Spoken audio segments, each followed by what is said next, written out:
പശ്ചിമേഷ്യൻ സംഘർഷം അവസാനിപ്പിക്കാൻ ഇറാനും യുഎസും തമ്മിൽ വീണ്ടും ചർച്ചയ്ക്ക് കളമൊരുങ്ങുന്നു. ഇറാൻ വിദേശകാര്യമന്ത്രി അബ്ബാസ് അറാഗ്ചി ഇന്ന് രാത്രി ഇസ്ലാമാബാദിൽ എത്തുമെന്ന് പാക് മാധ്യമങ്ങൾ റിപ്പോർട്ട് ചെയ്തു. പിന്നാലെ റഷ്യ, ഒമാൻ എന്നീ രാജ്യങ്ങളും സന്ദർശിക്കും. ഇറാനുമായുള്ള ചർച്ചയ്ക്ക് യുഎസ് പശ്ചിമേഷ്യൻ ദൂതൻ സ്റ്റീവ് വിറ്റ്കോഫ്, വൈറ്റ് ഹൌസ് ഉപദേശകൻ ജറാദ് കുഷ്നർ എന്നിവരെ ഇസ്ലാമാബാദിലേക്ക് അയക്കാൻ ട്രംപ് തയ്യാറെടുക്കുന്നതായാണ് റിപ്പോർട്ടുകൾ. അതിനിടെ ഇറാനെതിരായ നാവിക ഉപരോധം ശക്തിപ്പെടുത്താൻ പുതിയ വിമാനവാഹിനി കപ്പൽ ഉടൻ വിന്യസിക്കുമെന്നും പെന്റഗൺ അറിയിച്ചു. MC നാസറുടെ വിവരങ്ങളുമായി. നാസർ, ഇറാൻ സംഘവും ഒപ്പം തന്നെ യുഎസിന്റെ സംഘവും പാകിസ്ഥാനിലേക്ക് എത്തുന്നുവെന്ന് പാക് മാധ്യമങ്ങളാണ് റിപ്പോർട്ട് ചെയ്യുന്നത്. അക്കാര്യം സ്ഥിരീകരിക്കാൻ കഴിയുന്നുണ്ടോ?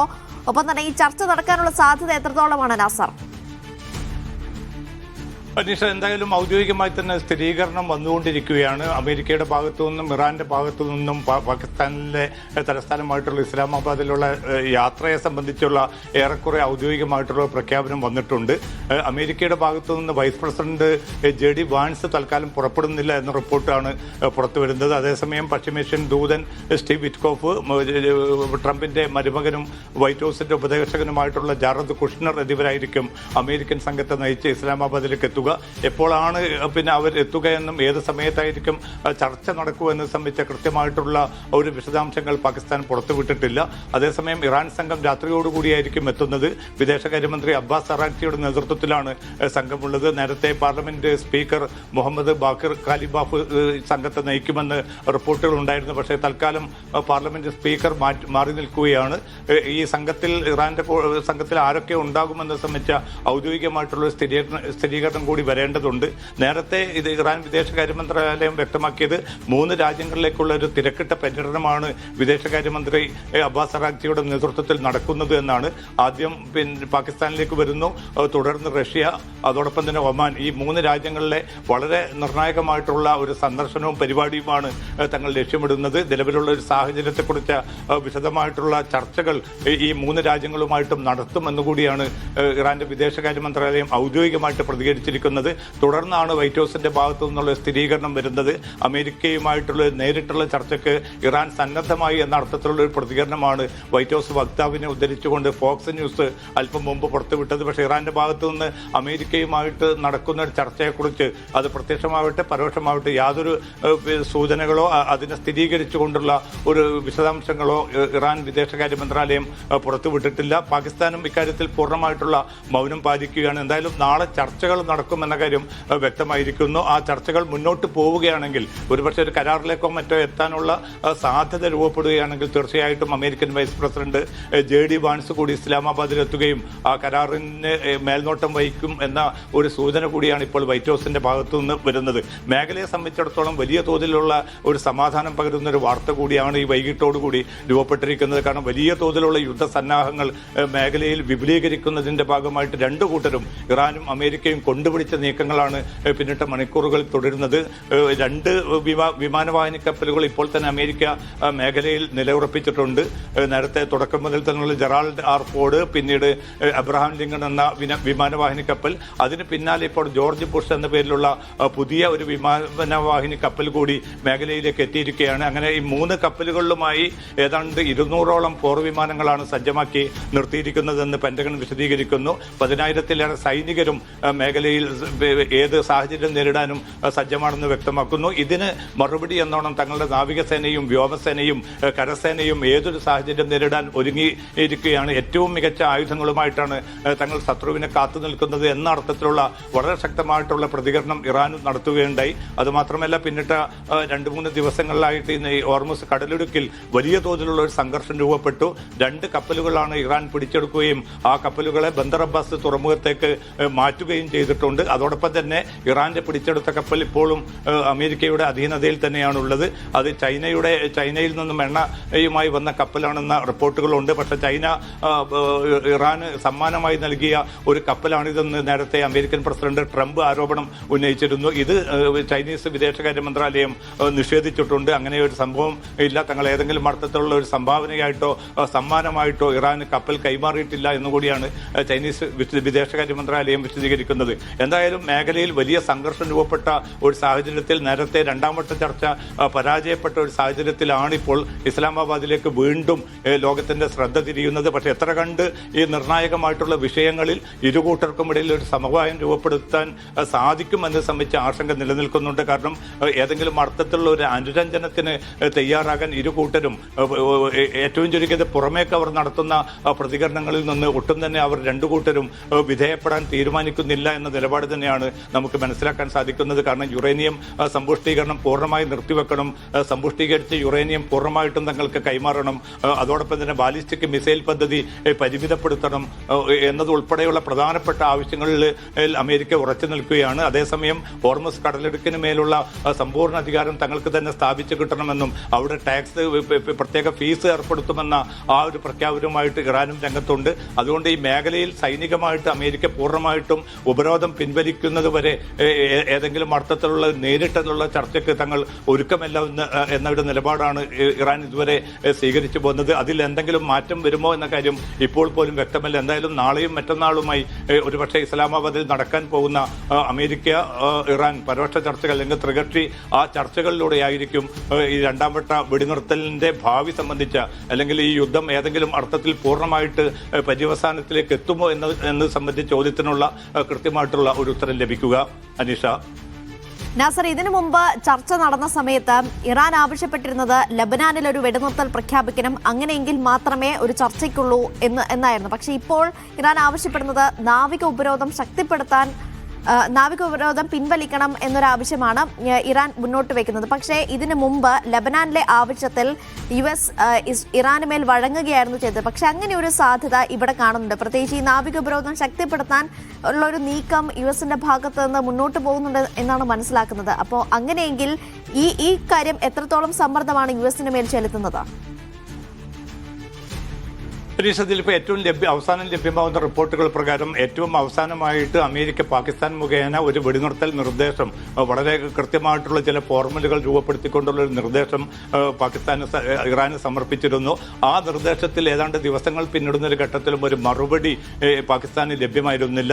ഒരുപക്ഷെ ഇന്നിപ്പം ഇറാൻ വിദേശകാര്യമന്ത്രി അബ്ബാസ് അറാഖ്ചി രേഖാമൂലം തന്നെ ആ മറുപടി ഇന്ന് പാകിസ്ഥാന് ഇന്നോ നാളെയോ കൈമാറുമെന്ന റിപ്പോർട്ടുകളാണ് ഇപ്പോൾ ഏറ്റവും അവസാനം അന്താരാഷ്ട്ര മാധ്യമങ്ങൾ റിപ്പോർട്ട് ചെയ്യുന്നത്. അങ്ങനെയാണെങ്കിൽ പാകിസ്ഥാൻ ഏതൊക്കെ നിലപാടുകളിൽ വിട്ടുവീഴ്ചകൾക്ക് തയ്യാറുണ്ട്, അതല്ല ഏതെങ്കിലും നിലപാടുകളിൽ പുറകോട്ട് പോകാതെ ഇറാന്റെയും ഇറാൻ ജനതയുടെയും താല്പര്യങ്ങൾ മാത്രമായിരിക്കും തങ്ങൾ സംരക്ഷിക്കുക എന്ന അതേ നിലപാടാണ് ഇറാൻ പിന്തുടരുന്നതെങ്കിൽ അതിനോടുള്ള അമേരിക്കയുടെ പ്രതികരണം എന്തായിരിക്കും? അത്തരമൊരു സാഹചര്യത്തിൽ ഏതർത്ഥത്തിലായിരിക്കും ഒരു സമ്പൂർണ്ണ വെടിനിർത്തലിലേക്ക്, ഒരു പൂർണ്ണ യുദ്ധവിരാമത്തിലേക്ക് കാര്യങ്ങൾ നീങ്ങുമോ എന്നത് സംബന്ധിച്ചുള്ള ചോദ്യത്തിനു കൂടി കൃത്യമായിട്ടുള്ള ഒരു ഉത്തരം ലഭിക്കുക. എന്തായാലും നേരത്തെ അനീഷ സൂചിപ്പിച്ചതുപോലെ നാവിക ഉപരോധം വലിയ തോതിൽ തന്നെ ശക്തമായി തങ്ങൾ മുന്നോട്ട് കൊണ്ടുപോകുമെന്നാണ് ഇന്ന് വൈകിട്ട് നടത്തിയ വാർത്താ സമ്മേളനത്തിൽ US പ്രതിരോധ സെക്രട്ടറി പീറ്റർ ഹെക്സറ്റ് വ്യക്തമാക്കിയിരിക്കുന്നത്.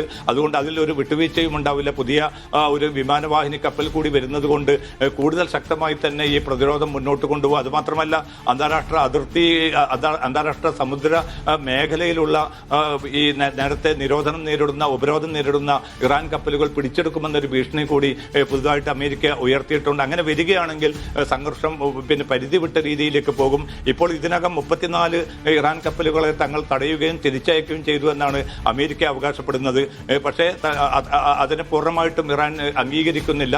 നേരെ മറിച്ച് 2 കപ്പലുകൾ തങ്ങളുടെ നിർദ്ദേശം അവഗണിച്ച് മുന്നോട്ട് പോയതുകൊണ്ടാണ് അത് പിടിച്ചെടുക്കേണ്ട സാഹചര്യം വന്നത് എന്നുകൂടി ഇറാൻ വിശദീകരിക്കുന്നുണ്ട്. പക്ഷേ പിന്നിട്ട് 24 മണിക്കൂറിനുള്ളിൽ ഏതെങ്കിലും കപ്പലുകൾ പിടിച്ചെടുത്തതായി ഈ മേഖലയിൽ നിന്ന് ഒരു റിപ്പോർട്ടും പുറത്തു വന്നിട്ടില്ല. പക്ഷേ 24 മണിക്കൂറിനുള്ളിൽ 5 കപ്പലുകൾ ഇറാന്റെ അനുമതിയോടുകൂടി ഹോർമുസ് കടന്നതായിട്ടുള്ള റിപ്പോർട്ടുകൾ പുറത്തുവിടുന്നുണ്ട്. അതുമാത്രമല്ല അവിടെ നിന്ന് ഈ കടന്നു പോകുന്ന കപ്പലുകളിൽ നിന്ന് ഇറാൻ കൃത്യമായിട്ടുള്ള ഫീസ് ഈടാക്കിയതായിട്ടുള്ള റിപ്പോർട്ടുകളുമാണ് ഏറ്റവും അവസാനം പുറത്തു വരുന്നത്. എന്തായാലും നാളെ നടക്കുന്ന ഈ പരോക്ഷമായിട്ടുള്ള ചർച്ച അല്ലെങ്കിൽ പാകിസ്ഥാനെ ഇടനിലക്കാരാക്കിക്കൊണ്ടുള്ള ഈ ചർച്ചയിലൂടെ ഈ മേഖലയിൽ പൂർണ്ണമായ തോതിലുള്ള ഒരു യുദ്ധവിരാമം ഉണ്ടാകണമെന്നാണ് ലോകം ഒന്നാകെ തന്നെ ആഗ്രഹിക്കുന്ന. യൂറോപ്യൻ രാജ്യങ്ങളും GCC രാജ്യങ്ങളും അതോടൊപ്പം തന്നെ ഏഷ്യൻ രാജ്യങ്ങളും ഒക്കെയും ഈ പ്രതിസന്ധി എത്രയും പെട്ടെന്ന് പരിഹരിക്കണം പരിഹരിക്കണമെന്ന ഒരു ആവശ്യം ഉന്നയിക്കുന്നുണ്ട്.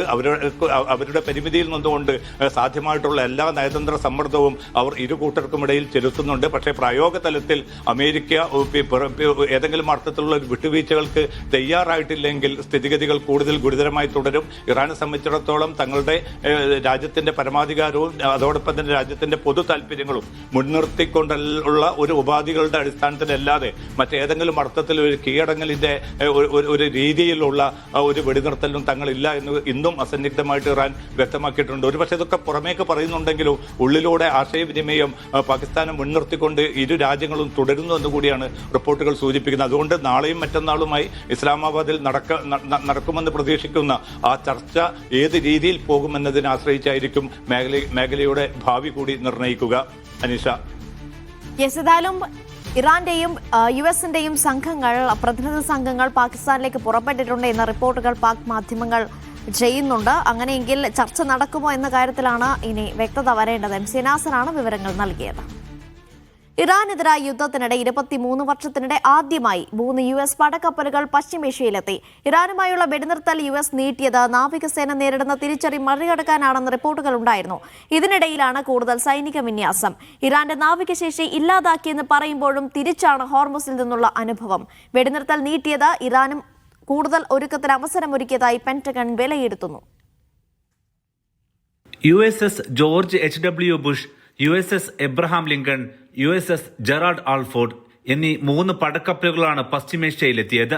15,000 നാവികപ്പട, 12 ഇതര കപ്പലുകൾ, 200 യുദ്ധവിമാനങ്ങൾ എന്നിവയും അനുബന്ധ സംവിധാനവും ഇതിനൊപ്പമുണ്ട്. ഇറാനെതിരായ നീക്കം ശക്തമാക്കുന്നതിന്റെ ഭാഗമാണിതെന്ന് US സൈന്യം വിശദീകരിക്കുന്നു. ഇറാനെതിരായ യുദ്ധം ഏതു നിലക്കും വികസിച്ചേക്കാം. 23 വർഷത്തിനിടെ ആദ്യമായാണ് ഇത്രയധികം നാവിക സൈനിക സന്നാഹം പശ്ചിമേഷ്യയിൽ എത്തുന്നത്. ഇതിന് പ്രധാന കാരണമായത് തകർത്തെന്ന് പറയുമ്പോഴും ഇറാൻ നാവിക മേഖലയിൽ കാണിക്കുന്ന പ്രതിരോധമാണ്. ഹോർമുസ് കടലിടുക്ക്, തെക്കൻ അറേബ്യൻ കടൽ, ഒമാൻ ഉൾക്കടൽ എന്നിവിടങ്ങളിലെ ഇറാന്റെ തന്ത്രപ്രധാനമായ സൈനിക കേന്ദ്രങ്ങളെ തകർക്കാനാണ് അമേരിക്ക പദ്ധതിയിടുന്നത്.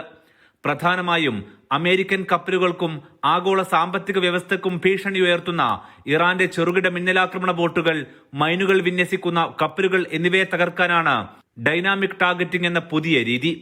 പക്ഷേ ഇത് എങ്ങനെ നടപ്പാക്കുമെന്നതിൽ അവ്യക്തതയുണ്ട്. ഇതാണ് വെടിനിർത്തൽ നീട്ടാനുള്ള കാരണങ്ങളിൽ ഒന്ന്. സൈനിക കേന്ദ്രങ്ങൾക്ക് പുറമെ ഇറാന്റെ ഉന്നത സൈനിക നേതാക്കളെ വ്യക്തിപരമായി ലക്ഷ്യം വെക്കാനും അമേരിക്കൻ സൈന്യം പദ്ധതിയിടുന്നു. IRGC നേതാക്കൾ സമാധാന ചർച്ചകളെ തുരങ്കം വെക്കുന്നു എന്നാണ് അമേരിക്കയുടെ ആരോപണം. നാറ്റോയുൾപ്പെടെ മാറി നിൽക്കവേ ഇസ്രയേൽ ഒഴികെ ആരും കൂട്ടിലില്ലാത്തതിനാൽ ചർച്ചകളിലൂടെ പ്രശ്നം പരിഹരിക്കാനാണ് ട്രംപ് താൽപര്യപ്പെടുന്നത്.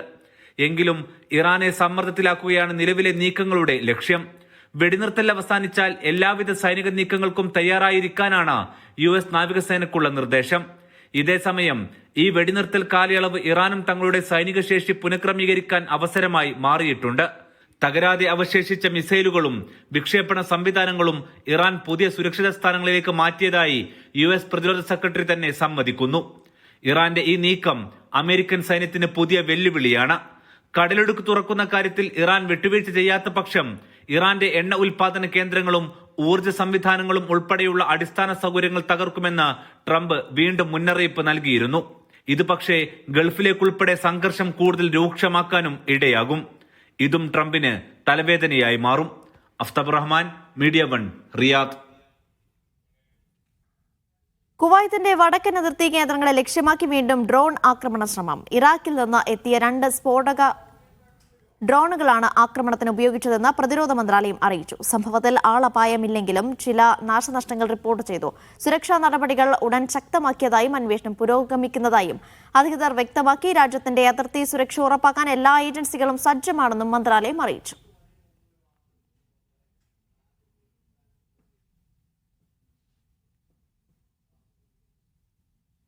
കുവൈത്ത് അന്താരാഷ്ട്ര വിമാനത്താവളത്തിൽ വിമാന സർവീസുകൾ ഘട്ടം ഘട്ടമായി പുനരാരംഭിക്കുന്നു. ഞായറാഴ്ച മുതൽ T4, T5 ടെർമിനലുകളിൽ നിന്ന് സർവീസുകൾ തുടങ്ങും. US, ഇസ്രായേൽ, ഇറാൻ സംഘർഷത്തിന് പിറകെ ഫെബ്രുവരി 28-നാണ് കുവൈത്ത് വിമാനത്താവളവും വ്യോമപാതയും അടച്ചിട്ടത്. കുവൈത്ത് എയർവേസ്, ജസീറ എയർവേസ് വിമാനങ്ങളാണ് ആദ്യഘട്ടത്തിൽ സർവീസ് നടത്തുന്നത്. കൊച്ചി, തിരുവനന്തപുരം എന്നിവിടങ്ങളിലേക്കാണ് തുടക്ക സർവീസുകൾ പ്രഖ്യാപിച്ചത്. കുവൈറ്റ് എയർവേസ് കൊച്ചി, തിരുവനന്തപുരം എന്നിവിടങ്ങളിലേക്ക് ആഴ്ചയിൽ 3 സർവീസുകളും ജസീറ എയർവേസ് കൊച്ചിയിലേക്കുമാണ് സർവീസുകൾ പ്രഖ്യാപിച്ചിട്ടുള്ളത്. കുവൈറ്റിനെതിരായ ആക്രമണങ്ങളെ തുടർന്ന് വിമാനത്താവളം താൽക്കാലികമായി അടച്ചിരുന്നു. സ്ഥിതിഗതികൾ ശാന്തമായതോടെ വ്യാഴാഴ്ച രാത്രിയാണ് വ്യോമപാതയും വിമാനത്താവളവും തുറക്കുന്നതായി കുവൈറ്റ് സിവിൽ ഏവിയേഷൻ പ്രഖ്യാപിച്ചത്. ഘട്ടം ഘട്ടമായിട്ടായിരിക്കും വിമാനങ്ങളുടെ സർവീസുകൾ പുനരാരംഭിക്കുന്നത്. കേരളത്തിലേക്കുള്ള എയർ ഇന്ത്യ എക്സ്പ്രസ് അടക്കമുള്ള മറ്റു വിമാനങ്ങൾ വൈകാതെ പുനരാരംഭിക്കുമെന്നാണ് പ്രതീക്ഷ. വിമാനത്താവളം അടച്ചതോടെ സൗദിയിലെ ദമാം, ഗൈസുമ വിമാനത്താവളങ്ങളെയാണ് കുവൈറ്റിലെ യാത്രക്കാർ ആശ്രയിച്ചിരുന്നത്. Media 1 Kuwait. പ്രവാസികൾക്ക് ആശ്വാസമായി കുവൈത്തിൽ നിന്ന് KMCCയുടെ 3ാമത്തെ ചാർട്ടർ വിമാനം. കുവൈത്തിലെ വ്യോമപാത അടച്ചതിനെ തുടർന്ന് ഒരുക്കിയ സർവീസ് 500-ലേറെ പേർ ഉപയോഗപ്പെടുത്തി. കുവൈത്ത് എയർവേസുമായി സഹകരിച്ചാണ് ചാർട്ടേഡ് വിമാനം ഒരുക്കിയത്. കുവൈത്തിൽ നിന്ന് ദമാം വഴി കൊച്ചിയിലേക്കും തിരിച്ച് കൊച്ചിയിൽ നിന്ന് കുവൈത്തിലേക്കുമാണ് KMCC വിമാന സർവീസുകൾ ഏർപ്പെടുത്തിയത്. ആളുകൾക്ക് പ്രയോറിറ്റി കൊടുത്ത്, പ്രത്യേകിച്ച് രോഗികൾക്ക്, വിസിറ്റ് വിസയിലുള്ളവർക്ക്, അതുപോലെ തന്നെ ഫാമിലികൾക്ക്, വിദ്യാർത്ഥികൾക്ക്, ഇവർക്കൊക്കെ പ്രയോറിറ്റി കൊടുത്തതിന് ശേഷമാണ് ബാക്കിയുള്ള പാസഞ്ചേഴ്സിന് നമ്മൾ ഇതിൽ അലോക്കേറ്റ് ചെയ്തിട്ടുള്ളത്. തീർച്ചയായിട്ടും ഈ ഒരു charter flight service Kuwait KMCC മുന്നോട്ട് പോവുകയാണ്. ഇതിപ്പോ 3ാമത്തെ നിന്ന് പോകുന്നു. 4ാമത്തെ ഇൻഷാ അല്ലാഹ് ഞങ്ങൾ 26-ാം തീയതി ഇതേ സ്ഥലത്ത് നിന്ന് വീണ്ടും സ്റ്റാർട്ട് ചെയ്യുന്നുണ്ട്. കൊച്ചിയിൽ നിന്ന് യാത്രക്കാർക്ക് ആവശ്യമായ വാഹന സൗകര്യങ്ങളും ഒരുക്കിയിരുന്നു. കുവൈത്തിൽ നിന്ന് നാട്ടിലേക്ക് പോകുന്നവർക്കും എറണാകുളത്ത് നിന്ന് കണ്ണൂരേക്കും കോഴിക്കോടേക്കും ഫ്രീ ബസ് സർവീസ് ചെയ്തുകൊണ്ട് തന്നെയാണ് KMCC ഫ്ലൈറ്റ് ചാർട്ടർ നടത്തിയിട്ടുള്ളത്. KMCC സംസ്ഥാന ജില്ലാ മണ്ഡലം ഭാരവാഹികളും പ്രവർത്തകരും രംഗത്തുണ്ടായിരുന്നു. ഇതിൽ തന്നെ ഗർഭിണികളായ ഒരുപാട് യാത്രക്കാരുണ്ട്. ഭാര്യ മരണപ്പെട്ട ഭർത്താവ് വളരെ ദയനീയമായി അവസാന നിമിഷമാണ് നമ്മളോട് സീറ്റിന് വേണ്ടി വന്നത്. അവർക്ക് സീറ്റ് കൊടുത്തിട്ടുണ്ട്. വിദ്യാർത്ഥികൾ, നാട്ടില് ഉപരിപഠനാർത്ഥം നാട്ടിലേക്ക് പോകുന്ന വിദ്യാർത്ഥികൾ, അത് ഈ കുവൈറ്റ് KMCC കൊടുക്കുന്ന ഈ ചാർട്ടർ ഫ്ലൈറ്റിൽ ഒരുപാട് ഉപകാരപ്രദമായിട്ടുണ്ട്. യാത്രക്കാർക്ക് ലഘുഭക്ഷണ പൊതികൾ വിതരണം ചെയ്തു. ഇപ്പൊ തന്നെ നമ്മൾ 3 ചാർട്ടർ വിമാനങ്ങൾ ഏർപ്പാട് ചെയ്ത് കഴിഞ്ഞു. ഇനി ഇവിടുന്ന് അങ്ങോട്ട് ഇവിടുത്തെ വിമാന സർവീസ് സാധാരണ രീതിയിലേക്ക് ആകുന്നത് വരെ കുവൈത്ത് KMCCയുടെ ചാർട്ടർ സർവീസ് ഉണ്ടായിരിക്കുന്നതാണ്. സംസ്ഥാന ഭാരവാഹികളായ മുസ്തഫ കാരി, റൌഫ് മഷൂർ തങ്ങൾ, ഇക്ബാൽ മാവിലാടം, ഫാറൂഖ് ഹമദാനി, ഡോക്ടർ മുഹമ്മദ് അലി, സലാം ചട്ടിപ്പടി, സലാം പട്ടാമ്പി എന്നിവർ നേതൃത്വം നൽകി. Media 1 Kuwait city. പശ്ചിമേഷ്യൻ സംഘർഷത്തിന്റെ വെല്ലുവിളികൾക്കിടെ ഉഭയകക്ഷി വ്യാപാരം ശക്തിപ്പെടുത്താൻ ഇന്ത്യയും ഖത്തറും വിതരണ ശൃംഖല സുഗമമാക്കാനുള്ള മാർഗങ്ങളെക്കുറിച്ച് ഇരു രാഷ്ട്രങ്ങളും ചർച്ച നടത്തി. കേന്ദ്രമന്ത്രി പീയൂഷ് ഗോയലാണ് ഖത്തർ നേതൃത്വവുമായി ആശയവിനിമയം നടത്തിയത്. ഖത്തർ വിദേശ വ്യാപാര സഹമന്ത്രി ഡോക്ടർ അഹമ്മദ് ബിൻ മുഹമ്മദ് അൽ സയ്യിദുമായാണ് കേന്ദ്ര വാണിജ്യമന്ത്രി പീയൂഷ് ഗോയൽ ഉഭയകക്ഷി വിഷയങ്ങളിൽ ചർച്ച നടത്തിയത്. വീഡിയോ കോൺഫറൻസ് വഴിയായിരുന്നു ആശയവിനിമയം. ഉഭയകക്ഷി വ്യാപാരം, നിക്ഷേപ സഹകരണം, വിതരണ ശൃംഖല ശക്തിപ്പെടുത്തൽ എന്നിവയായിരുന്നു ചർച്ചയിൽ പ്രധാനപ്പെട്ടത്. പശ്ചിമേഷ്യയിലെ നിലവിലെ സംഭവ വികാസങ്ങളും ഇരുവരും അവലോകനം ചെയ്തു. ഹോർമുസ് കടലിടുക്കിലെ പ്രശ്നങ്ങൾ മൂലം പ്രതിസന്ധിയിലായ വ്യാപാര ശൃംഖല അതിവേഗത്തിൽ പുനഃസ്ഥാപിക്കേണ്ടതുണ്ടെന്ന് ഇരുവരും വിലയിരുത്തി. കപ്പൽ ഗതാഗതത്തിലെ അനിശ്ചിതത്വം മൂലം ഖത്തറിൽ നിന്ന് ഇന്ത്യയിലേക്കുള്ള LNG, നൈട്രജൻ വളങ്ങൾ തുടങ്ങിയവയുടെ കയറ്റുമതി സാധാരണഗതിയിലാക്കാൻ ഇതുവരെ ആയിട്ടില്ല. ഈ സാഹചര്യത്തിൽ കൂടിയാണ് ഇരു രാഷ്ട്രങ്ങളും തമ്മിലുള്ള ആശയവിനിമയം. കഴിഞ്ഞ സാമ്പത്തിക വർഷം $13.2 ബില്യൺ ഇന്ത്യയും ഖത്തറും തമ്മിലുള്ള ഉഭയകക്ഷി വ്യാപാരം. അടുത്ത 5 വർഷത്തിനുള്ളിൽ ഇത് $28 ബില്യൺ എത്തിക്കാനാണ് ഇരു രാഷ്ട്രങ്ങളും ലക്ഷ്യമിടുന്നത്. ഖത്തർ അമീർ Sheikh Tamim bin Hamad Al താനിയും Indian പ്രധാനമന്ത്രി നരേന്ദ്രമോദിയും നേരത്തെ നടത്തിയ കൂടിക്കാഴ്ചയിലാണ് ഇതു സംബന്ധിച്ച് ധാരണയായിരുന്നത്. ഖത്തറുമായി സ്വതന്ത്ര വ്യാപാര കരാറിനുള്ള ചർച്ചകളും സജീവമാണ്. Media 1 Doha. ഹോർമുസ് കടലിടുക്കിലുണ്ടായ ഉപരോധം ലോകത്തെ വൻകിട കമ്പനികളുടെ ലാഭം കുത്തനെ കുറച്ചു. ഡയപ്പർ മേഖലയിലെ പാമ്പേഴ്സിന്റെയും സോപ്പുപൊടി നിർമ്മാതാക്കളായ ടൈഡിന്റെയും കമ്പനിക്ക് വന്ന നഷ്ടം 8400 കോടിയാണ്. നെസ്ലെ ഉൾപ്പെടെ ലോകോത്തര ബ്രാൻഡുകൾക്കും സമാനമാണ് സ്ഥിതി. US ഇറാൻ കപ്പൽ ഉപരോധങ്ങൾ നീളുന്നത് US ഇസ്രായേൽ കമ്പനികൾക്കും തിരിച്ചടിയാവുകയാണ്. എണ്ണവില കൂടുമ്പോൾ കമ്പനികളുടെ ഉൽപാദന ചെലവ് 2 രീതിയിലാണ് വർദ്ധിക്കുന്നത്. ഒന്ന്, ഉൽപ്പന്നങ്ങൾ നിർമ്മിക്കാൻ ആവശ്യമായ അസംസ്കൃത വസ്തുക്കളുടെ വില വർദ്ധിച്ചു, പ്രത്യേകിച്ച് പ്ലാസ്റ്റിക്, പേപ്പർ, പാക്കേജിംഗ് വിലകൾ. 2, ഈ ഉൽപ്പന്നങ്ങൾ ലോകമെമ്പാടും എത്തിക്കാനുള്ള കപ്പൽ ചരക്ക് കൂലി 4 ഇരട്ടി വരെയാണ് വർദ്ധിച്ചത്. ഇറാനെ ലക്ഷ്യം വെച്ചുള്ള US കപ്പൽ ഉപരോധവും തിരിച്ച് കപ്പലാക്രമിച്ചും പിടിച്ചെടുത്തുമുള്ള ഇറാന്റെ നീക്കവും US ഇസ്രായേൽ കമ്പനികളെ തന്നെ ബാധിച്ചു കഴിഞ്ഞു. ഡയപ്പർ മേഖലയിലെ പ്രസിദ്ധരായ പാമ്പേഴ്സ്, ഡിറ്റർജന്റ് മേഖലയിലെ ടൈഡ്, ഏരിയൽ എന്നിവരുടെ മദർ കമ്പനിയായ പ്രോക്ടർ ആൻഡ് ഗാംബിളിന് യുദ്ധത്തോടെ വന്ന നഷ്ടം $1 ബില്യൺ. അതായത് 8400 കോടി രൂപ. US കമ്പനിയാണിത്. നെസ്ലയുടെ ലാഭത്തിലും വൻ ഇടിവ് സംഭവിച്ചു തുടങ്ങി. ഇവരുടെ പാൽപ്പൊടികൾ, കോഫി, മാഗി, സെറിലാക്ക് ഉൾപ്പെടെ ഭക്ഷ്യവസ്തുക്കളുടെ വിതരണത്തെയാണ് ഇത് പ്രധാനമായും ബാധിച്ചത്. സൗന്ദര്യവർദ്ധക ഉൽപ്പന്നങ്ങൾ നിർമ്മിക്കുന്ന നിവിയയുടെ കമ്പനിയായ ബേസ്ഡോർഫ് ഉൽപ്പന്നങ്ങൾക്ക് വില വർദ്ധിപ്പിക്കാനുള്ള ആലോചനയിലാണ്. അസംസ്കൃത വസ്തുക്കളുടെ വിലയേറ്റമാണ് കാരണം. ഇസ്രായേലിന്റെ ടെവ ഫാർമസ്യൂട്ടിക്കൽസ്, രാസവള മേഖലയിലെ ഇസ്രായേൽ കെമിക്കൽസ്, ഭക്ഷ്യക്കമ്പനിയായ സ്ട്രോസ് എന്നിവരും തിരിച്ചടി നേരിടുകയാണ്. ചുരുക്കത്തിൽ എണ്ണയെയും പെട്രോ കെമിക്കൽ ഉൽപ്പന്നങ്ങളെയും ആശ്രയിച്ച് പ്രവർത്തിക്കുന്ന ഒട്ടുമിക്ക ആഗോള ബ്രാൻഡുകൾക്കും ഹോർമോസ് പ്രതിസന്ധിയായി കഴിഞ്ഞു. Aftab Rahman, media 1, Riyadh. ബഹ്റൈനിലെ ഇറാൻ ആക്രമണ പശ്ചാത്തലത്തിൽ വർക്ക് അറ്റ് ഹോം പ്രഖ്യാപിച്ച സർക്കാർ മേഖലകളിലെ ജോലികൾ ഞായറാഴ്ച മുതൽ വീണ്ടും സാധാരണ നിലയിലാകും. ബഹ്റൈൻ സിവിൽ സർവീസ് ബ്യൂറോ പുറത്തിറക്കിയ ഏറ്റവും പുതിയ ഉത്തരവ് പ്രകാരം രാജ്യത്തെ എല്ലാ സർക്കാർ വകുപ്പുകളിലും ജീവനക്കാർ നേരിട്ടെത്തി ജോലി ചെയ്യും. എല്ലാ മന്ത്രാലയങ്ങൾക്കും സർക്കാർ ഏജൻസികൾ, പൊതുസ്ഥാപനങ്ങൾ, അതോറിറ്റികൾക്കും എന്നിവയ്ക്ക് നിർദ്ദേശം ബാധകമാണ്. പബ്ലിക് പ്രോസിക്യൂഷൻ സ്ഥാപനങ്ങളിൽ വർക്ക് ഫ്രം ഹോം സംവിധാനത്തിന് നിയമപരമായി അനുമതി നൽകി സൗദി അറേബ്യ. ജീവനക്കാരുടെ ട്രാൻസ്ഫർ അടക്കമുള്ള നടപടികളുമായി ബന്ധപ്പെട്ട നിയമങ്ങളും നവീകരിച്ചു. പബ്ലിക് പ്രോസിക്യൂഷന്റെ മേൽനോട്ടത്തിലായിരിക്കും നിയമങ്ങൾ നടപ്പിലാക്കുക. സൗദിയിൽ വർക്ക് ഫ്രം ഹോമിന് അനുമതി നൽകിയ നിയമമാണ് പ്രാബല്യത്തിൽ വന്നത്. പബ്ലിക് പ്രോസിക്യൂഷൻ സ്ഥാപനങ്ങൾക്കായിരിക്കും നിയമം ബാധകമാവുക.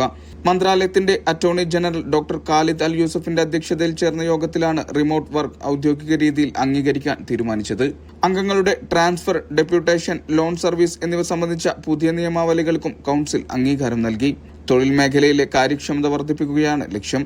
സാമ്പത്തിക തട്ടിപ്പുകൾ തടയുക, പരാതികളിൽ അതിവേഗ നടപടി സ്വീകരിക്കുക തുടങ്ങിയവയ്ക്കായി ഫിനാൻഷ്യൽ ഫ്രോഡ് റിപ്പോർട്ടിംഗ് സെന്ററിൽ പ്രത്യേക ഓഫീസ് സ്ഥാപിക്കാനും കൌൺസിൽ അനുമതി നൽകി. വിവിധ പ്രോസിക്യൂഷൻ ബ്രാഞ്ചുകളുടെ പ്രവർത്തനം മെച്ചപ്പെടുത്തുന്നതിനായി ഉദ്യോഗസ്ഥരെ വിവിധ വകുപ്പുകളിലേക്ക് ഡെപ്യൂട്ടേഷനിൽ നിയമിച്ചിട്ടുമുണ്ട്. Mishal Cherpulassery, media 1, Riyadh. പ്രവാസി തൊഴിലാളികളെ റിക്രൂട്ട് ചെയ്യുന്നതിൽ അഭിപ്രായങ്ങൾ തേടാനൊരുങ്ങി ഒമാൻ തൊഴിൽ മന്ത്രാലയം. തൊഴിലാളി റിക്രൂട്ട്മെന്റിൽ സ്വകാര്യ മേഖല നേരിടുന്ന വെല്ലുവിളികളും തടസ്സങ്ങളും മനസ്സിലാക്കുന്നതിനായി പൊതുജനങ്ങളിൽ നിന്നും ബിസിനസ് ഉടമകളിൽ നിന്നുമാണ് മന്ത്രാലയം അഭിപ്രായം തേടുന്നത്. മന്ത്രാലയത്തിന്റെ ഔദ്യോഗിക വെബ്സൈറ്റോ സോഷ്യൽ മീഡിയ പ്ലാറ്റ്ഫോമുകളിലും അഭിപ്രായങ്ങളും നിർദ്ദേശങ്ങളും സമർപ്പിക്കാം. ലഭിക്കുന്ന അഭിപ്രായങ്ങളുടെ അടിസ്ഥാനത്തിൽ റിക്രൂട്ട്മെന്റ് നടപടിക്രമങ്ങൾ ലഘൂകരിക്കാനും ഡിജിറ്റൽ സേവനങ്ങൾ കൂടുതൽ മെച്ചപ്പെടുത്താനുമാണ് മന്ത്രാലയം ലക്ഷ്യമിടുന്നത്. Indian ambassador Paramita Tripathi Kuwait civil aviation authority president Sheikh Hamood Mubarak Hamood അസബാഹുമായി കൂടിക്കാഴ്ച നടത്തി. സിവിൽ ഏവിയേഷൻ മേഖലയിലെ സഹകരണം വർദ്ധിപ്പിക്കുന്നതിനെക്കുറിച്ച് ഇരുവരും ചർച്ച നടത്തി. വ്യോമഗതാഗത മേഖലയിലെ സംയുക്ത സഹകരണം ശക്തിപ്പെടുത്തുന്നതിനും ശ്രദ്ധ കേന്ദ്രീകരിച്ചു. Olympic council of Asia president Sheikh Fahad Nasser Ahmed അസബാഹുമായും അംബാസിഡർ കൂടിക്കാഴ്ച നടത്തി. അന്താരാഷ്ട്ര യോഗാ ദിനവും കായിക വികസനവുമായി ബന്ധപ്പെട്ട വിഷയങ്ങളും ചർച്ചയായി.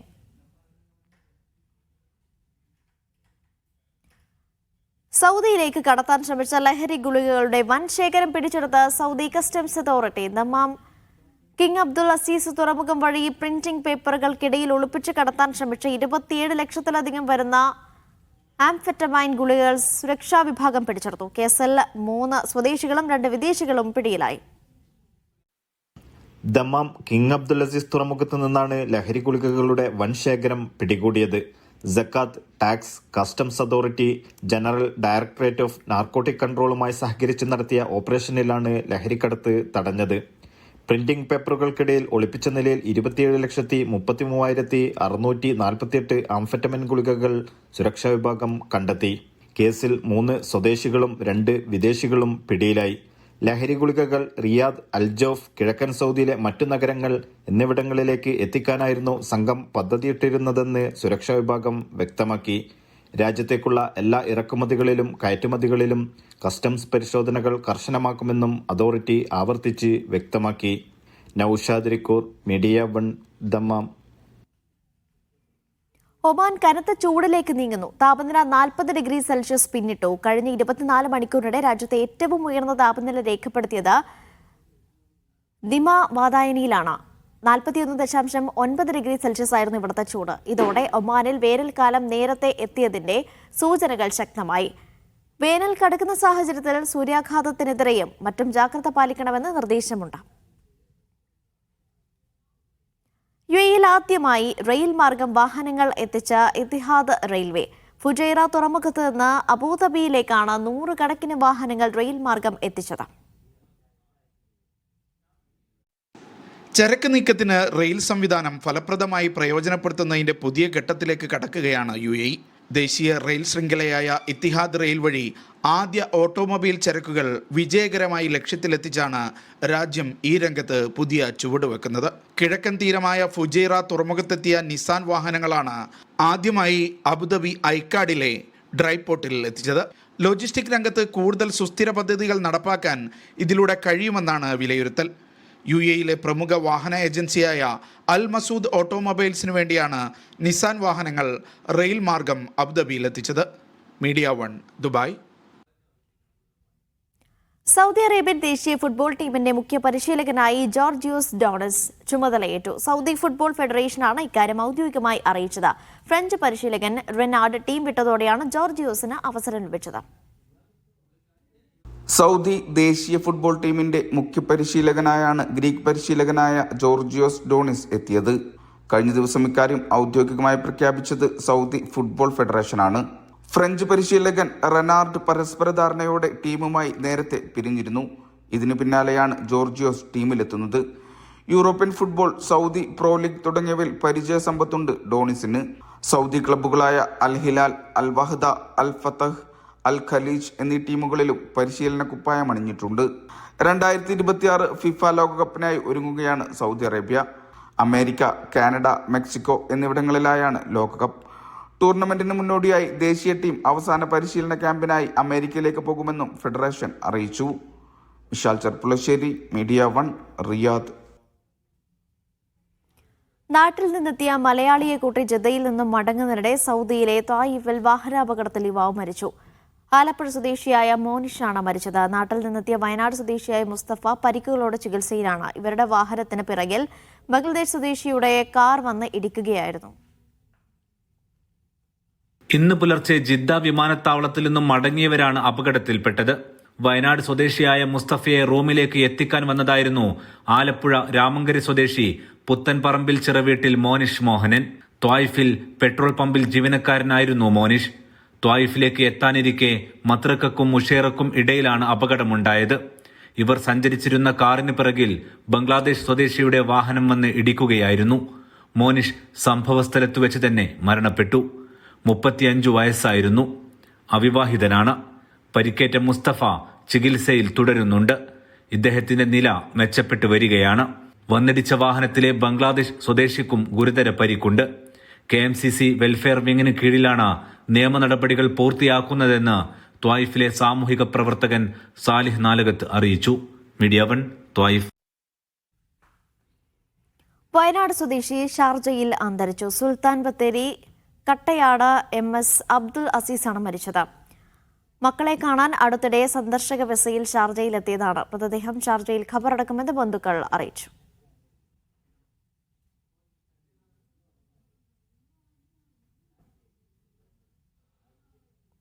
ആഗോളതലത്തിൽ വിശപ്പിനെതിരെ പോരാടാൻ ലോകത്തിലെ ഏറ്റവും വലിയ ചാരിറ്റി ഈത്തപ്പഴ ഉൽപ്പന്ന ഫാക്ടറി പ്രഖ്യാപിച്ച UAE. ദുബായ് ഭരണാധികാരി ഷെയ്ഖ് മുഹമ്മദാണ് പോഷകാഹാരക്കുറവ് അനുഭവിക്കുന്ന ജനവിഭാഗത്തിന് ഈത്തപ്പഴം ചേർത്ത് ഭക്ഷണമൊരുക്കുന്ന വൻകിട ഫാക്ടറി നിർമ്മിക്കുന്നത്. 1 ബില്യൺ മീൽസ് ഡേറ്റ്സ് ഫാക്ടറി എന്ന പേരിലാണ് കൂറ്റൻ ഈത്തപ്പഴ ഫാക്ടറി ഒരുങ്ങുന്നത്. ഇവിടെ വർഷം ഈത്തപ്പഴം ചേർത്ത 15 കോടി ഭക്ഷ്യോൽപ്പന്നങ്ങൾ നിർമ്മിച്ച് വിതരണം ചെയ്യും.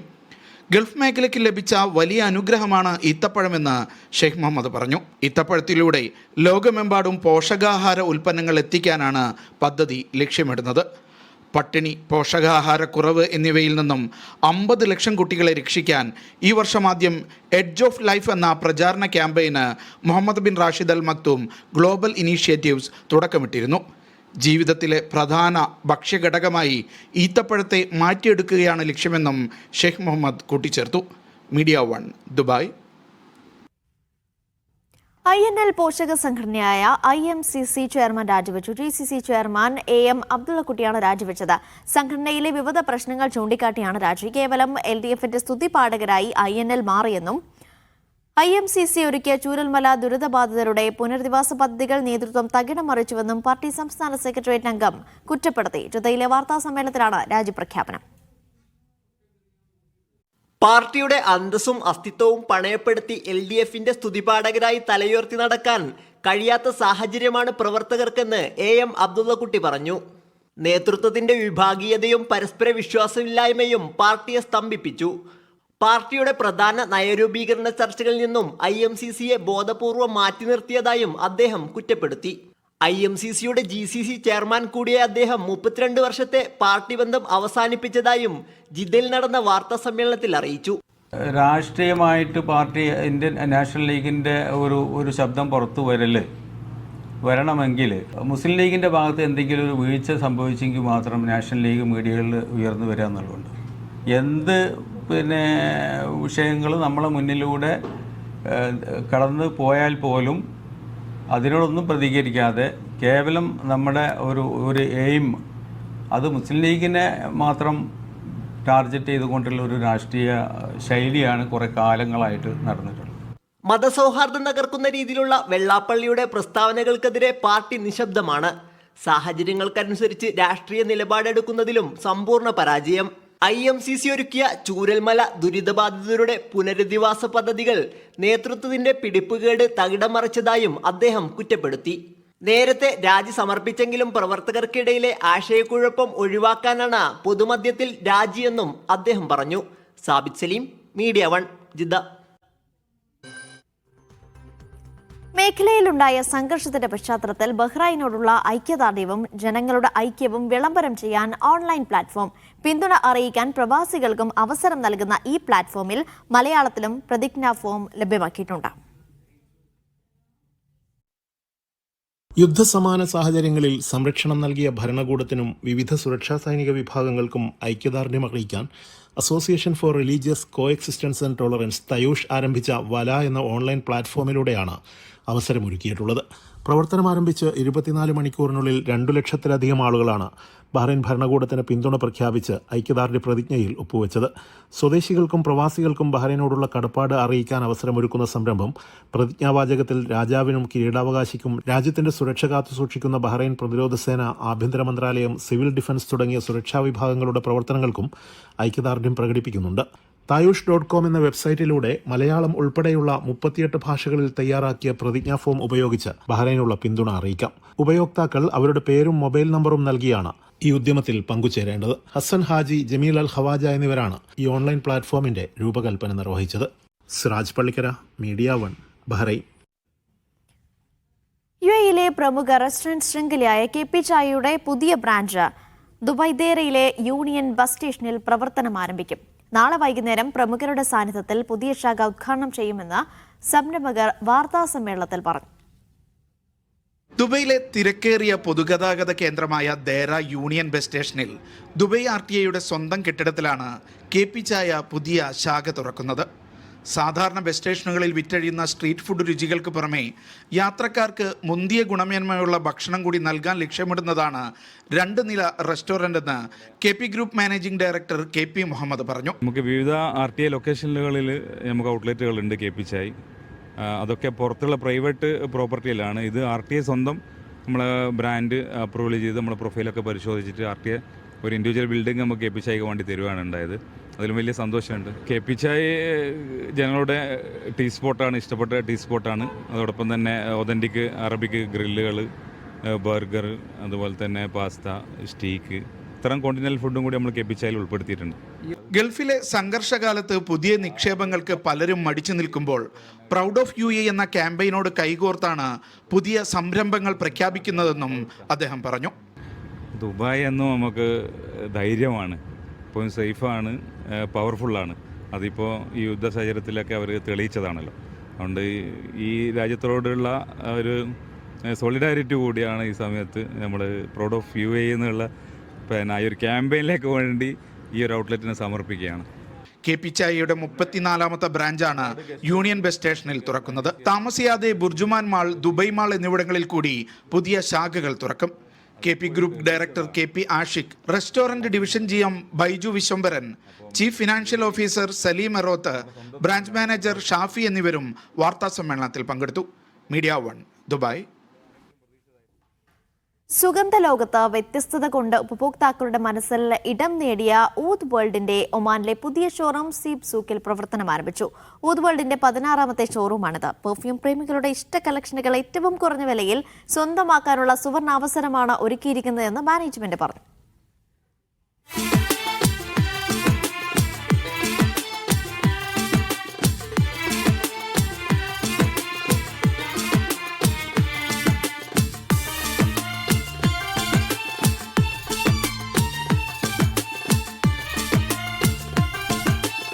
ലോകോത്തര നിലവാരത്തിലുള്ള സുഗന്ധോൽപ്പന്നങ്ങളുടെ വിപുലമായ ശേഖരവുമായാണ് ഊതുവെള്ളിന്റെ ഒമാനിലെ പുതിയ ഷോറൂം സീബിൽ തുറന്നത്. ഊതുവെള്ളിന്റെ 16ാമത്തെ ഔട്ട്ലെറ്റ് സീബ് സൂക്കിലെ കാബൂസ് മസിന് സമീപമാണ് പ്രവർത്തനം ആരംഭിച്ചത്. ഹാഫിലത്ത് ആസീൻ നിസ്താർ ഖുർആൻ പാരായണം ചെയ്ത് സോഫ്റ്റ് ലോഞ്ച് ചെയ്തു. മാനേജിംഗ് ഡയറക്ടർ നിസ്താർ യൂസഫ് അലിയും കുടുംബവും ചടങ്ങിൽ പങ്കെടുത്തു. ഊതുവെള്ളിന്റെ ഗ്ലോബൽ MD സംജീർ യൂസഫ് അലിയുടെ നേതൃത്വത്തിൽ ഇനിയും വരും മാസങ്ങളിൽ ഒരുപാട് രാജ്യങ്ങളിൽ ഷോറൂമുകളുടെ വർക്ക് പ്രോസസ്സിലാണ്. നമ്മുടെ കസ്റ്റമേഴ്സിൻ്റെ അകമഴിഞ്ഞ സപ്പോർട്ട് കാരണം നമുക്കിതെല്ലാം സാധ്യമായി. വരും ദിവസങ്ങളിൽ മാസങ്ങളിലായിട്ട് ഒരുപാട് നല്ല പ്രൊഡക്ട്സുകൾ നല്ല അഫോർഡബിൾ പ്രൈസിൽ ഗുഡ് ക്വാളിറ്റിയിൽ ലോഞ്ചിങ് ആവുന്നുണ്ട്. ഗ്ലോബൽ മാനേജിംഗ് ഡയറക്ടർ സംജീർ യൂസഫിന്റെ നേതൃത്വത്തിൽ UK, സൗദി, ഇന്ത്യ, ഖത്തർ എന്നീ രാജ്യങ്ങളിൽ ഊതുവെള്ളിന്റെ പുതിയ ഷോറൂമുകൾ ഉടൻ പ്രവർത്തനം ആരംഭിക്കുമെന്ന് മാനേജ്മെന്റ് പറഞ്ഞു. ലോകത്തെവിടെയുമുള്ള സുഗന്ധപ്രേമികൾക്ക് ഊതുവെള്ളി ഉൽപ്പന്നങ്ങൾ ലഭ്യമാക്കുന്നതിനും പെർഫ്യൂമുകളിലെ വൈവിധ്യങ്ങളെക്കുറിച്ച് അറിയുന്നതിന് ഊതുവെള്ളിന്റെ കസ്റ്റമർ കെയർ സേവനവും ഒരുക്കിയിട്ടുണ്ട്. ഏതൊരു സാധാരണക്കാരനും അഫോർഡ് ചെയ്യാൻ പറ്റുന്ന പ്രൈസിംഗ് ആണ് ഇവരുടെ. ഇപ്പം നമുക്കിപ്പോൾ നാട്ടിലൊക്കെ ഗിഫ്റ്റൊക്കെ കൊടുക്കാൻ പറ്റും ഈ ഇൻസ്പയർഡ് വേർഷൻസ് ഒക്കെ. നമുക്കിപ്പം എല്ലാവർക്കും ഈ ബ്രാൻഡഡ് പെർഫ്യൂംസ് ഒന്നും പൈസ കൊടുത്ത് വാങ്ങാനുള്ള കാപ്പബിലിറ്റി ഉണ്ടാവില്ല. അപ്പം അങ്ങനെയുള്ളവർക്ക് ബ്രാൻഡഡ് പെർഫ്യൂംസ് ഇൻസ്പയർഡ് വേർഷൻ ഏറ്റവും ബെസ്റ്റ് പ്രൈസിൽ ഞാൻ കണ്ടിരിക്കുന്നത് ഊതുവെള്ളിലാണ്. സുഗന്ധം ഏറെ നിലനിൽക്കുന്ന രീതിയിൽ ഉപഭോക്താക്കൾക്ക് ഇഷ്ടപ്പെട്ട ബ്രാൻഡിലുള്ള പെർഫ്യൂമുകൾ മിക്സ് ചെയ്ത് നൽകുന്നതിലാണ് ഊതുവെള്ളിന്റെ പ്രത്യേകത. കുറഞ്ഞ വിലയിൽ ഉപഭോക്താക്കൾക്ക് അവർ ഇഷ്ടപ്പെടുന്ന സുഗന്ധം നൽകുന്നതിലാണ് ശ്രദ്ധയെന്ന് മാനേജ്മെന്റ് പറഞ്ഞു. നിരവധി പുതിയ പ്രൊഡക്റ്റുകളും വരും ദിവസങ്ങളിൽ ലോഞ്ച് ചെയ്യും. പെർഫ്യൂം, അത്തർ, ബഹൂർ ആക്സസറീസ് അടക്കമുള്ളവ ഊതുവെള്ളിയിൽ ലഭ്യമാണ്. Media 1, Muscat. ഖത്തറിൽ സഞ്ചാരികളെ വരവേൽക്കാൻ ഒരുങ്ങി ഖത്താറയിലെ കടൽ തീരങ്ങൾ. ഖത്താറ ബീച്ചുകളിലെ വേനൽക്കാല സമയക്രമം അധികൃതർ പ്രഖ്യാപിച്ചു. ബീച്ച് 3, 4 എന്നിവ രാവിലെ 9 മുതൽ രാത്രി 11 വരെ തുറക്കും. ബീച്ച് 5 ഫരീജ് ഖത്താറ വൈകിട്ട് 4 മുതൽ രാത്രി 10 വരെയാണ് തുറക്കുക. അതേസമയം നീന്തലടക്കം കടലിൽ ഇറങ്ങിയുള്ള വിനോദങ്ങൾക്ക് സൂര്യാസ്തമയം വരെ മാത്രമേ അനുവാദമുള്ളൂ. വേൾഡ് മലയാളി കൗൺസിൽ സൗദി അൽഖൂബാർ ഘടകം പുറത്തിറക്കുന്ന സുവനീറിന്റെ കവർ പ്രകാശനം സംഘടിപ്പിച്ചു. കൂട്ടായ്മയുടെ 10ാം വാർഷികത്തോടനുബന്ധിച്ചാണ് സുവനീർ തയ്യാറാക്കുന്നത്. പ്രവിശ്യയിലെ സാമൂഹിക, സാംസ്കാരിക, സാഹിത്യ, ബിസിനസ് രംഗത്തുള്ളവർ പരിപാടിയിൽ പങ്കെടുത്തു. WMC ഗ്ലോബൽ സെക്രട്ടറി മൂസക്കോയ പ്രകാശനം നിർവഹിച്ചു. സർബ് എന്ന പേരിലായിരിക്കും സുവനീർ പുറത്തിറക്കുക എന്ന് കൺവീനർ അഷ്റഫ് ആലുവ പറഞ്ഞു. ഷമീം കാട്ടാക്കട, ഗുലാം ഹമീദ്, ഫൈസൽ എന്നിവർ സംസാരിച്ചു. വ്യത്യസ്ത കലാപരിപാടികളും അരങ്ങേറി.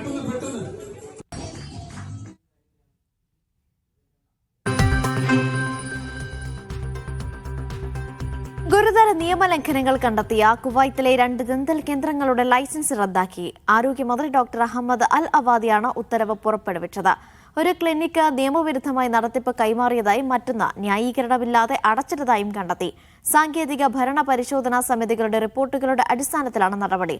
ആരോഗ്യ സേവനങ്ങളുടെ ഗുണനിലവാരം ഉറപ്പാക്കാൻ പരിശോധനകൾ തുടരുമെന്ന് മന്ത്രാലയം അറിയിച്ചു. കുവൈത്ത് ഫുഡ് അതോറിറ്റി നടത്തിയ പരിശോധനയിൽ വൻതോതിൽ അനാരോഗ്യകരമായ ഭക്ഷണം പിടിച്ചെടുത്തു. 192 സ്ഥാപനങ്ങൾ പരിശോധിച്ചതിൽ 27 നിയമലംഘനങ്ങൾ കണ്ടെത്തി. 36,500 കിലോഗ്രാം ഭക്ഷണം നശിപ്പിച്ചതായി അധികൃതർ അറിയിച്ചു. നിയമലംഘകർക്കെതിരെ നടപടി സ്വീകരിച്ചതായും വ്യക്തമാക്കി. ഭക്ഷ്യസുരക്ഷ ഉറപ്പാക്കാൻ പരിശോധനകൾ തുടരുമെന്നും അതോറിറ്റി അറിയിച്ചു. ഖത്തറിൽ പരിശോധനകൾ ശക്തമാക്കി മുനിസിപ്പാലിറ്റി മന്ത്രാലയം. ഈ വർഷത്തിന്റെ ആദ്യപാദത്തിൽ 4000-ലേറെ നിയമലംഘനങ്ങൾ കണ്ടെത്തിയതായി മന്ത്രാലയം അറിയിച്ചു. പരിശോധനകൾ ശക്തമായി തുടരുമെന്നും അധികൃതർ വ്യക്തമാക്കി. 2026 വർഷത്തിന്റെ ആദ്യ പാദത്തിൽ രാജ്യത്തെ വിവിധ നഗരസഭകൾ നടത്തിയ പരിശോധനകളിൽ 4243 നിയമലംഘനങ്ങളാണ് കണ്ടെത്തിയത്. മുനിസിപ്പാലിറ്റി മന്ത്രാലയം പുറത്തിറക്കിയ പെർഫോമൻസ് റിപ്പോർട്ടിൽ ഇത് സംബന്ധിച്ച വിശദ വിവരങ്ങൾ അധികൃതർ പങ്കുവച്ചു. ഇക്കാലയളവിൽ ആകെ 95,621 ആരോഗ്യ പരിശോധനകളാണ് നടന്നത്. ഭക്ഷണശാലകൾ, കച്ചവട സ്ഥാപനങ്ങൾ തുടങ്ങിയവ കേന്ദ്രീകരിച്ചായിരുന്നു പ്രധാനമായും പരിശോധന. നിയമലംഘനങ്ങൾ കണ്ടെത്തിയതിനെ തുടർന്ന് 31 ഭക്ഷണശാലകൾ താൽക്കാലികമായി അടപ്പിച്ചെന്നും റിപ്പോർട്ടിൽ പറയുന്നു. ഇക്കാലയളവിൽ 26,281 പൊതുപരിശോധനകളും 27,055 സാങ്കേതിക പരിശോധനകളും പൂർത്തിയാക്കി. ദോഹ മുനിസിപ്പാലിറ്റിയിലാണ് ഏറ്റവും കൂടുതൽ ആരോഗ്യ പരിശോധനകൾ നടന്നത്, 26,743. ഇവിടെ 1,215 നിയമലംഘനങ്ങൾ കണ്ടെത്തുകയും 2 സ്ഥാപനങ്ങൾ അടപ്പിക്കുകയും ചെയ്തു. അൽറിയാൻ മുനിസിപ്പാലിറ്റിയിൽ 26,356 ആരോഗ്യ പരിശോധനകൾ നടത്തി, 9 ഭക്ഷണശാലകൾ അടപ്പിച്ചു. അൽവക്രയിൽ 24,707 അൽ ഷഹാനിയയിൽ 3,868 പരിശോധനകൾ നടത്തിയതായി മന്ത്രാലയം അറിയിച്ചു. Media 1 Doha. സേവന ഗുണനിലവാരം മെച്ചപ്പെടുത്തുന്നതിനും നടപടിക്രമങ്ങൾ ലഘൂകരിക്കുന്നതിനുമുള്ള ബഹ്റൈൻ സർക്കാർ ശ്രമങ്ങളുടെ ഭാഗമായി national health regulatory authority registration സേവനങ്ങൾ പരിഷ്കരിച്ചു. പുതിയ ഇലക്ട്രോണിക് സംവിധാനം നിലവിൽ വന്നതോടെ ഉപഭോക്താക്കൾക്ക് കൂടുതൽ വേഗത്തിലും സുതാര്യമായും സേവനങ്ങൾ ലഭ്യമാകും. പുതിയ പരിഷ്കാരത്തിലൂടെ രജിസ്ട്രേഷൻ നടപടികൾ പൂർത്തിയാക്കാൻ എടുക്കുന്ന സമയം 20 പ്രവൃത്തി ദിവസങ്ങളിൽ നിന്ന് 15 ദിവസമായി കുറയും. ഗതാഗത നിയമം ലംഘിച്ച് റോഡിൽ അഭ്യാസം കാണിച്ചത് അതിന്റെ വീഡിയോ സമൂഹ മാധ്യമങ്ങളിൽ പ്രചരിപ്പിച്ചവർക്കെതിരെ ദുബായ് പോലീസിന്റെ നിയമ നടപടി. ഇവരുടെ മോട്ടോർ സൈക്കിളുകൾ പോലീസ് പിടിച്ചെടുത്തു. പ്രായപൂർത്തിയാകാത്ത കുട്ടികളാണ് ഇലക്ട്രിക് ബൈക്കുകളിൽ അഭ്യാസ പ്രകടനങ്ങൾ നടത്തിയത്. ട്രാഫിക് സുരക്ഷ പാലിക്കാത്ത ഇത്തരം പ്രവൃത്തികൾക്കെതിരെ ശക്തമായ നടപടി തുടരുമെന്ന് പോലീസ് പറഞ്ഞു. അപകടങ്ങളെക്കുറിച്ച് രക്ഷിതാക്കൾ കുട്ടികൾക്ക് അവബോധമുണ്ടാക്കണം എന്നും പോലീസ് നിർദ്ദേശിച്ചു. ഹരിതയിടങ്ങൾ വികസിപ്പിക്കാനും മരുഭൂവൽക്കരണത്തിനെതിരെയും ക്യാമ്പയിൻ സംഘടിപ്പിച്ചു. കുവൈത്ത് UN ഹാബിറ്റാറ്റിന്റെ നേതൃത്വത്തിൽ നയതന്ത്ര മേഖലയിലാണ് വൃക്ഷത്തൈ നടീൽ സംരംഭം നടന്നത്. നിരവധി അംബാസിഡർമാരും ഉന്നത നയതന്ത്ര ഉദ്യോഗസ്ഥരും പരിപാടിയിൽ പങ്കെടുത്തു. അർഫാജ് ഉൾപ്പെടെയുള്ള തദ്ദേശീയ സസ്യങ്ങളാണ് പദ്ധതിക്ക് തെരഞ്ഞെടുത്തത്. പരിസ്ഥിതി സംരക്ഷണത്തിനും കാലാവസ്ഥാ മാറ്റത്തെ നേരിടുന്നതിനും അന്താരാഷ്ട്ര സഹകരണം ശക്തിപ്പെടുത്തുകയാണ് ലക്ഷ്യം. ഗ്രീൻ കുവൈത്ത് ദർശനത്തിന് പിന്തുണ നൽകുന്ന സംരംഭമാണിതെന്ന് അധികൃതർ വ്യക്തമാക്കി. ചെമ്മീൻ കൂട്ടമായി കരക്കടഞ്ഞ ഒമാനിലെ മിർബാത്ത് കടൽത്തീരം വൃത്തിയാക്കാനുള്ള ക്യാമ്പയിനുമായി കൃഷി, മത്സ്യബന്ധന, ജലവിഭവ മന്ത്രാലയം മുനിസിപ്പാലിറ്റിയുടെ സഹകരണത്തോടെയാണ് ക്യാമ്പയിൻ സംഘടിപ്പിച്ചത്. ദോഫാർ തീരത്തെ കടൽത്തീര ശുചിത്വവും നിലനിർത്തുക എന്നതാണ് ഈ ക്യാമ്പയിൻ ലക്ഷ്യമിടുന്നതെന്ന് അധികൃതർ പറഞ്ഞു. കഴിഞ്ഞ ദിവസമാണ് തീരത്ത് കൂട്ടമായി ചുവന്ന ചെമ്മീൻ കരക്കടിഞ്ഞത്. സ്വാഭാവിക പ്രതിഭാസമാണെന്ന് എൻവയോൺമെന്റ് അതോറിറ്റി വ്യക്തമാക്കിയിരുന്നു.